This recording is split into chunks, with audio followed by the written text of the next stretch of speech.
In 1925, a single rule change transformed soccer overnight. Goals per game nearly doubled in one season. Teams had to completely reinvent how they played. Coaches who had spent decades mastering the old system were suddenly obsolete. And almost nobody in America knows this story. But here's why it matters right now, in the summer of 2026, with the World Cup happening in your backyard. That one rule, the offside rule, is still the most argued, most misunderstood, and most complained about rule in the sport today. Every match, every tournament, including this one. By the end of this video, you're going to understand it better than most people who've been watching soccer their entire lives.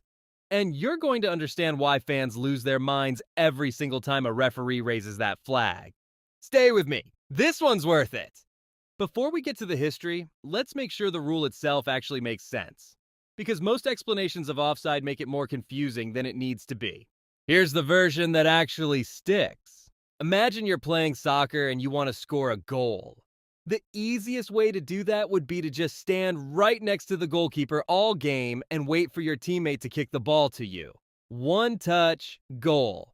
Easy. Offside exists to stop that. The rule says, at the exact moment your teammate passes the ball to you, you cannot be closer to the opponent's goal than the second to last defender. Usually that means you can't be ahead of the last outfield player on the other team. If you are even by an inch, even by a shoulder, the play is called back. No goal. Possession switches. That's it. That's the whole rule. The reason it feels complicated is because the call happens in a split second at full speed across a 100-yard field, judged by a human being standing on the sideline. And since 2018, it's also being reviewed by a video system that can zoom into the millimeter, which is exactly why you'll see a goal scored, the crowd erupt, and then 3 minutes later, the referee cancels it because a player's armpit was 2 centimeters too far forward. Here's where it gets interesting, because the offside rule wasn't always the way it is today. Before 1925, the rule was stricter, much stricter. Instead of needing one outfield defender between you and the goal, you needed 3. 3 defenders had to be between the attacker and the goal for the play to be onside. What this meant in practice was that attacking teams could barely get near the goal at all. Defenders would simply push up the field in a line, knowing that 3 of them were always enough to trap any attacker offside. The game became a slow, grinding, low-scoring stalemate. In the 1924-25 season in England, the birthplace of modern soccer, the average number of goals per game was just 2.58, not per team, total. Both teams combined. Fans were bored, attendances were dropping. Something had to change. So FIFA changed the rule. Starting in the 1925-26 season, you only needed 2 defenders between you and the goal, which in practice usually just means 1 outfield player since the goalkeeper counts as the second. The effect was immediate and dramatic. Goals per game jumped from 2.58 to 3.69 in a single season. That's a 43% increase in scoring overnight. Teams that had spent years building defenses around the old rules suddenly had no idea how to stop attackers from getting through. But here's the part of the story almost nobody tells you. One coach figured it out almost immediately.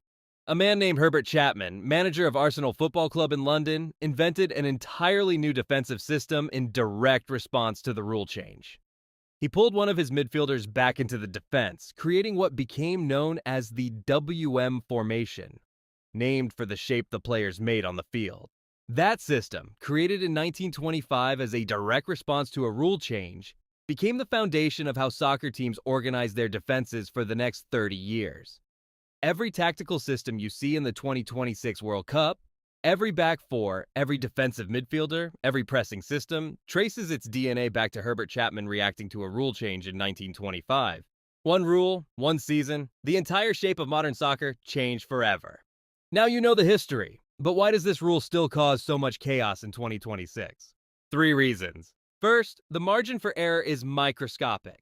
We're talking about a call that happens at full sprint, judged at the exact millisecond a ball leaves a player's foot, across a field the length of a football field. The human assistant referee on the sideline has maybe half a second to process everything they're seeing and make a decision. Second, VAR, the video review system introduced at the 2018 World Cup, made things more accurate but somehow more infuriating. Before VAR, a wrong offside call stung for a moment and then the game moved on. Now, a goal can be scored, celebrated, and then canceled 4 minutes later after a video review finds that the attacker's sleeve was technically offside. The law is technically being applied correctly. It still feels deeply wrong. Third, and most importantly, it affects the biggest moments. Offside calls don't cancel bad shots. They cancel goals. They cancel the loudest, most emotional moments in the sport. And when the biggest moment of a match gets taken away by a millimeter call on a video screen, it feels like the rule is working against the sport rather than for it. This is why it's the most argued rule in soccer. Not because fans don't understand it, but because even when they do understand it, it still doesn't feel fair. So now that you know all of this, what do you actually do with it when you're watching a World Cup match this summer? 3 things to watch for. First, watch the defensive line before every attacking run. The defending team's last outfield player is constantly adjusting their position to keep attackers offside. When you see defenders stepping forward as a unit right before a pass is played, that's a trap. They're trying to catch an attacker offside on purpose. Second, watch the assistant referee on the sideline. They'll be tracking the last defender's position the entire time an attack is building. If you see their flag twitch or their body tense up as the ball is played forward, an offside call might be coming. Third, when a goal gets scored and the celebration seems muted, or the players look toward the referee before going wild, that's experience. They're checking whether the flag is raised before they commit to celebrating. Because the worst feeling in soccer is celebrating a goal that gets called back 2 seconds later. Now you'll know what they're looking for, and that makes you a smarter viewer than 90% of the people watching alongside you. In 1925, a rule that most people barely understand changed everything about the most popular sport on Earth.